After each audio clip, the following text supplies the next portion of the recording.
Une question ce matin. Ghana, élection présidentielle. Pourquoi des observateurs européens? Nous nous interrogeons encore, mesdames, messieurs.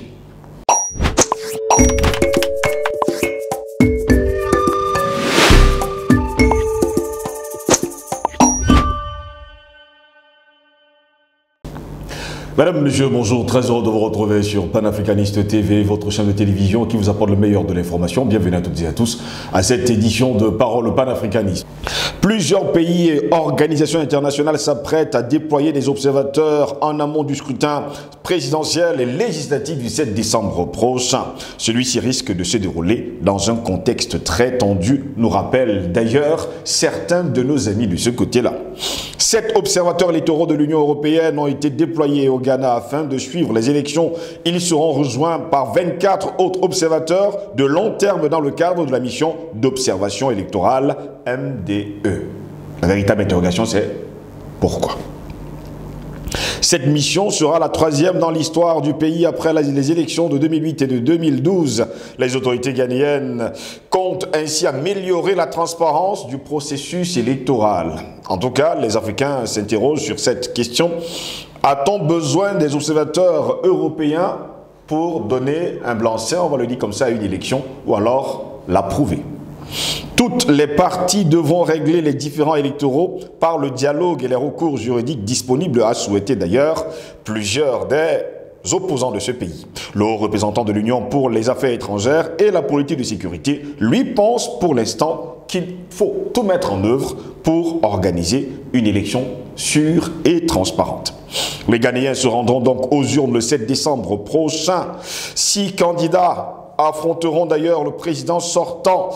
Candidat, on le dit comme ça, malheureux parce qu'il ne va pas se présenter lui-même. Ça, il faut également le rappeler.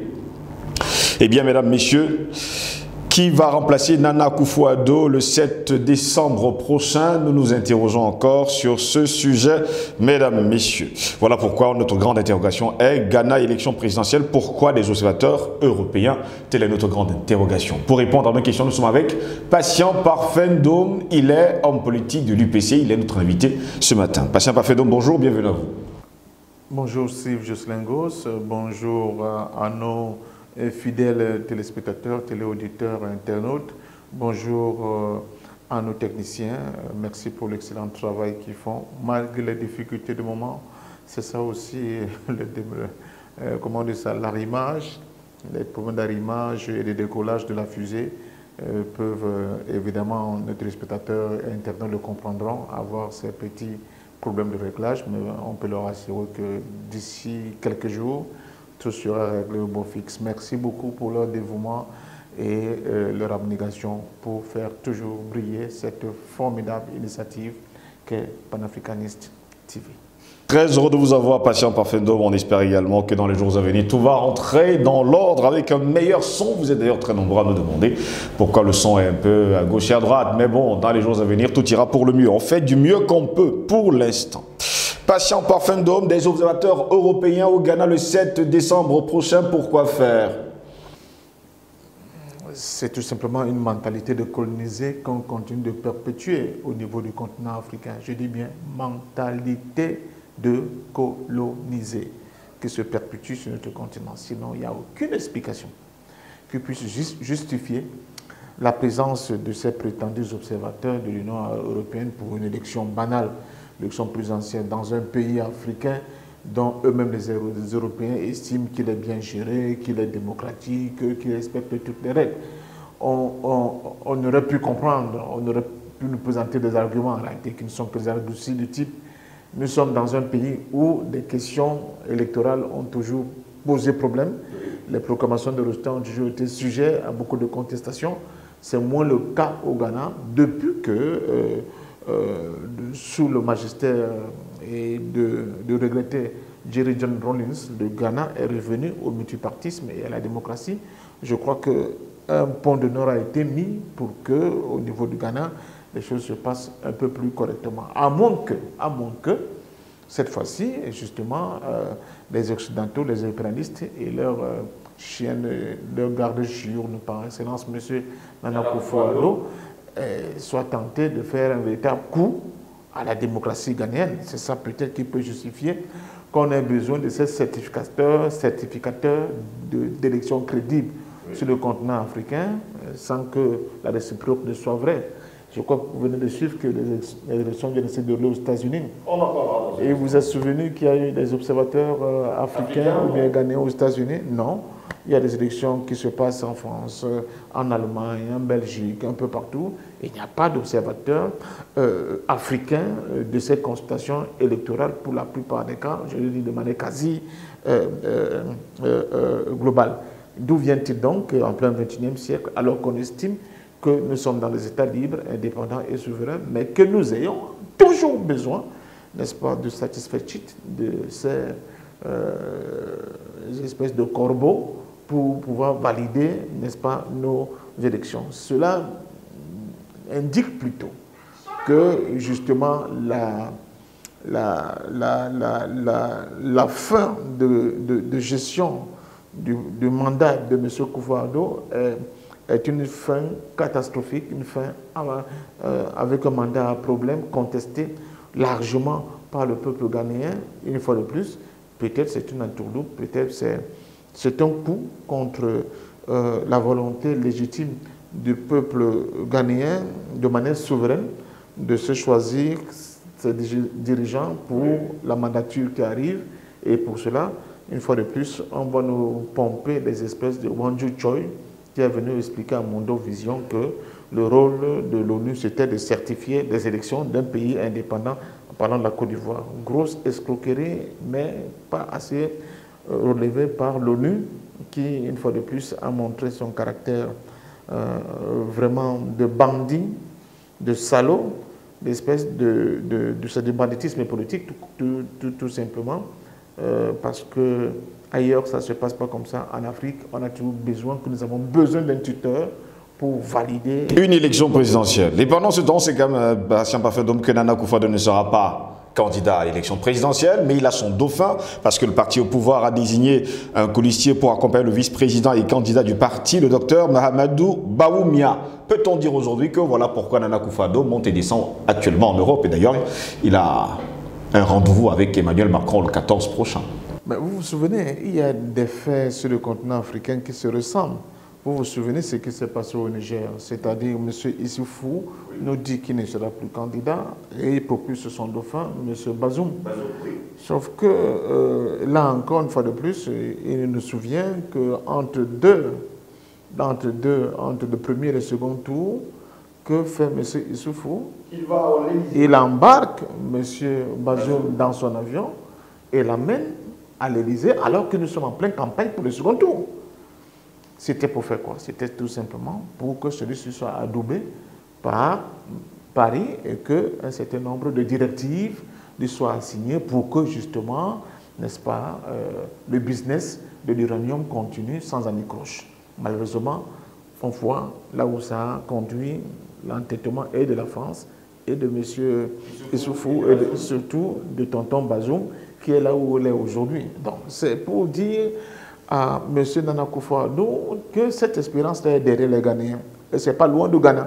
Donc les Ghanéens savent très bien à quoi ça rime ce type de manigance qui n'ont rien d'autre qu'une tentative de donner l'impression que si les élections sont truquées, ce sont en premier ces fameux observateurs de l'Union européenne qui vont vous dire que c'était les élections libres, transparentes, crédibles, il n'y a pas eu de triche, on a fait le tour des bureaux de vote, tout était bien, nickel, etc., pour valider cette énième escroquerie. Mais là aussi, ça va rejoindre une autre problématique de financement des élections. Là, je suis convaincu que l'une des explications, argument, j'allais dire argutie, de M. Nana Akufo-Addo sera la participation de l'Union européenne dans le financement de ces élections. Bon, monsieur, réduisez tout simplement le nombre de vos voyages à Paris et vous aurez de quoi financer largement, n'est-ce pas, l'organisation de ces élections. Une fois de plus, l'Afrique nous montre son côté enfantin, c'est le bébéisme, c'est l'enfantillage, c'est le refus de ses responsabilités, d'avoir l'ambition pour son propre peuple, d'avoir la dignité pour soi-même et pour son propre peuple qui peut conduire à des hérésies de ce type qui, ma foi, auraient pu faire rire si nous étions dans une pièce comique, mais là, qui vraiment font très mal à la conscience africaine et qui peuvent donner lieu à des situations que personne ne souhaite, mais des explosions de colère de la part des citoyens ghanéens. Justement, cette élection présage, c'est quand même très tendu actuellement du côté du Ghana. Ils sont très nombreux. On nous parle de 72% de la population qui n'est pas du tout d'accord avec la gestion de Nana Akufo-Addo depuis qu'il est arrivé à la tête du Ghana. Je vous parle bien sûr de 72% de la population qui n'est pas d'accord, mais on a l'impression aujourd'hui que Nana Akufo-Addo ne veut pas partir, même s'il part, il veut laisser quelqu'un qui va continuer ce qu'il a commencé. C'est le drame du continent africain. C'est le drame du continent africain. Bon, c'est vrai, vous me direz, tout un politique, animal politique qu'il est, a tendance à vouloir perpétuer son règne. On ne dit pas non, mais dans ce cas, il faut faire les choses dans les règles de l'art pour qu'il y ait un mot de contestation de cette volonté-là. Mais surtout que vous ayez un bilan qui parle pour vous.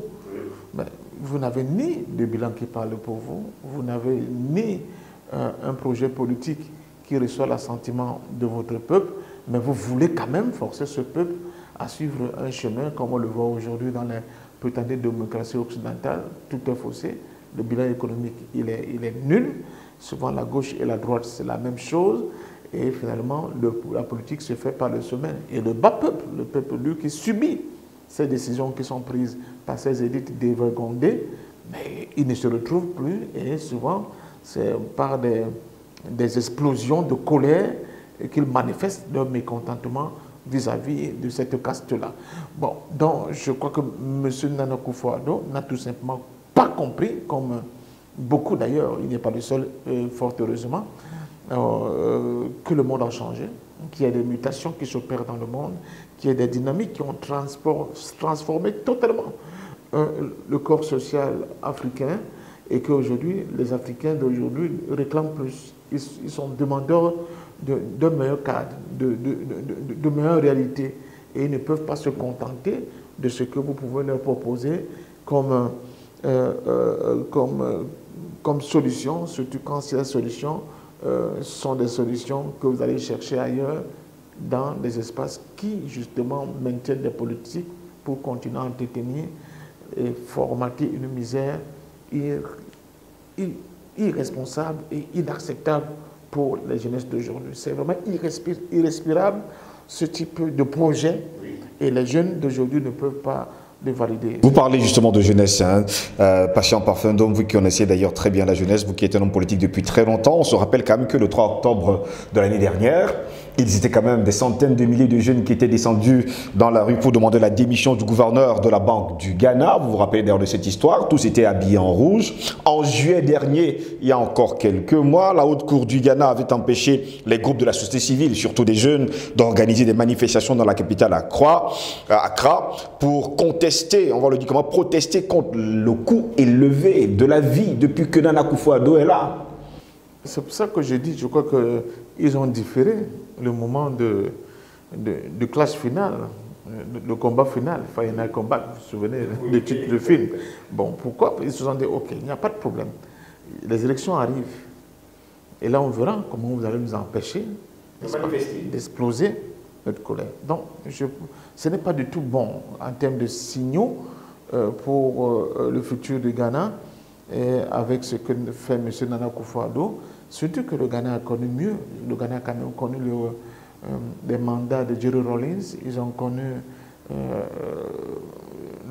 l'honneur, le respect que le Ghana avait à l'international pendant le règne de Jerry Rawlings.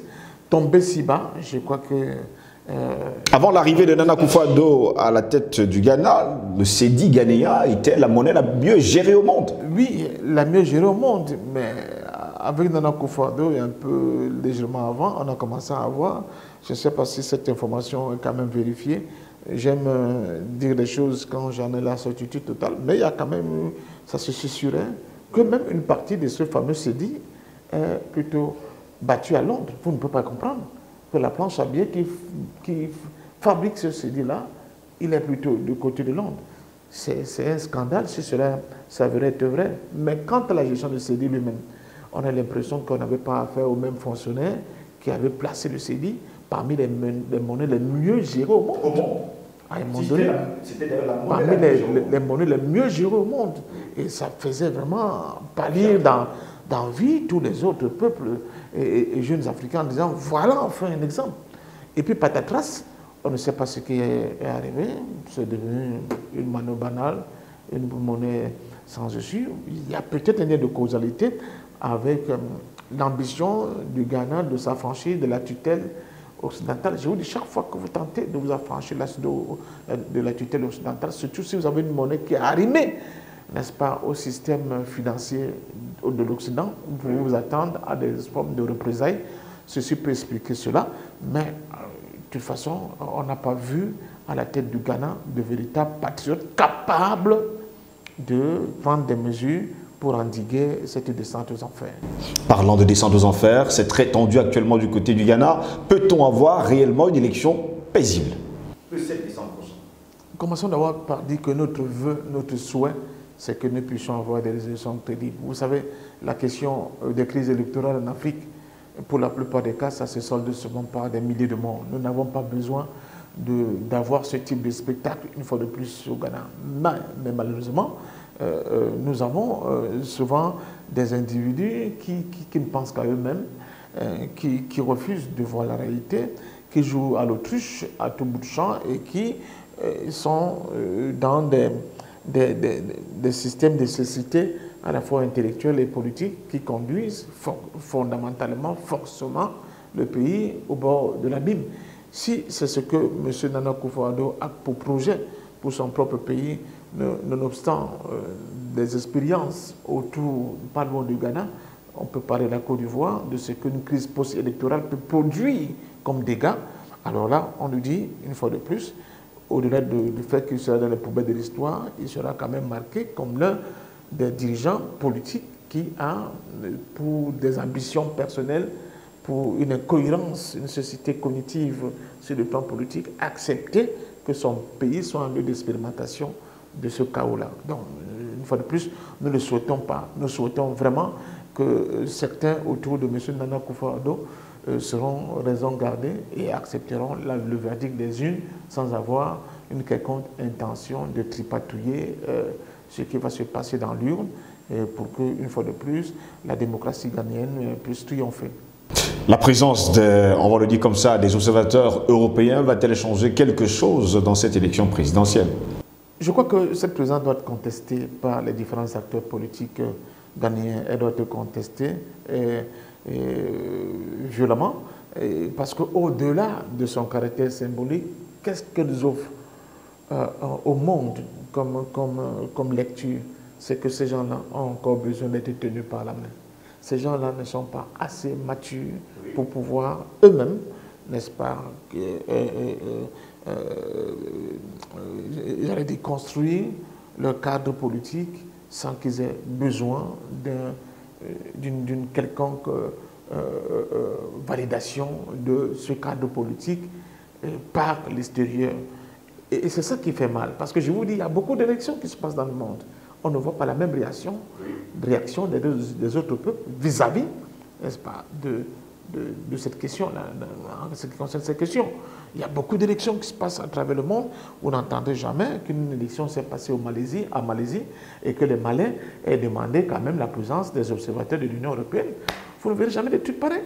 Vous n'entendez jamais qu'une élection s'est passée au Vietnam et que les Vietnamiens aient demandé la présence des observateurs de l'Union européenne. Pourquoi toujours en Afrique, surtout en Afrique au sud du Sahara? Pourquoi toujours en Afrique au sud du Sahara? Alors qu'on sait pertinemment que même dernièrement en Tunisie, il y a eu des élections et que le président tunisien a dit qu'il n'en avait pas besoin. Il n'en avait pas besoin. Je prends des petits exemples comme ça. Donc, et vous verrez... Le Ghana ne peut pas organiser une élection quelle qu'elle soit. Mais ça fait même rire parce que lui-même, Nana Akufo-Addo a été élu dans un système où le Ghana était capable d'organiser la sélection sans avoir recours à tout cela. Et vous verrez que ce même régime ghanéen mettra un point d'honneur pour ne pas accepter les observateurs africains. Si vous êtes dans un pôle d'observateurs africains et que vous déposez votre dossier de superviser ces élections-là, on vous dirait non, africain, ce n'est pas important, mais on va valider l'Union européenne. Moi, je pense que l'une des raisons fondamentales, c'est la question du financement. Comme ils sont en crise économique et que M. Nana Akufo-Addo a raclé le fonds de la caisse, des caisses d'État pour son train de vie de lui et ses copains et ses coquins, bon, l'Union européenne, par le biais de cette corruption-là, s'impose et une fois de plus donnera l'impression avec, n'est-ce pas, ces godillots qui vont se balader dans les bureaux de vote, que vraiment c'est grâce à eux que la certification d'une élection est possible. C'est très très dangereux pour l'image que nous renvoyons au reste du monde. Je vous avais dit la fois dernière, je sors de Kazan de Sochi, ce sont des images comme ça qui rebutent le reste du monde. Quand nos dirigeants à ces rassemblements, ils se posent beaucoup de questions. Et en Iran, il y a eu des élections dernièrement.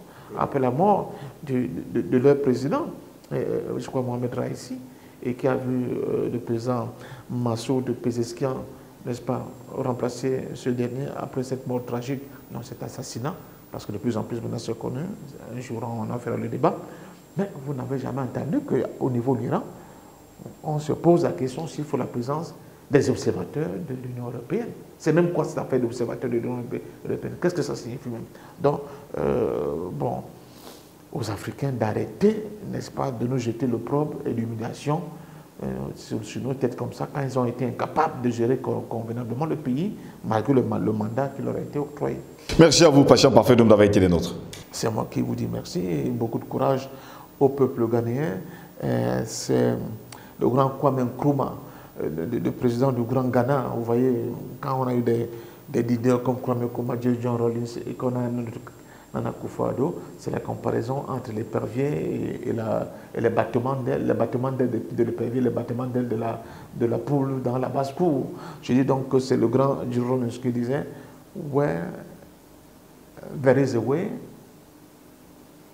there is a will. Where there is a will, there is a way. » Là où il y a la volonté, il y a toujours une voie. On espère tout simplement qu'ils ont bel et bien compris. Merci à vous également, mesdames, messieurs, de nous avoir suivis. Restez sur nos plateformes numériques, YouTube, Facebook. Partagez au plus grand nombre pour que Panafricaniste TV soit connu de par le monde. Sur ce, je vous souhaite de passer une agréable journée.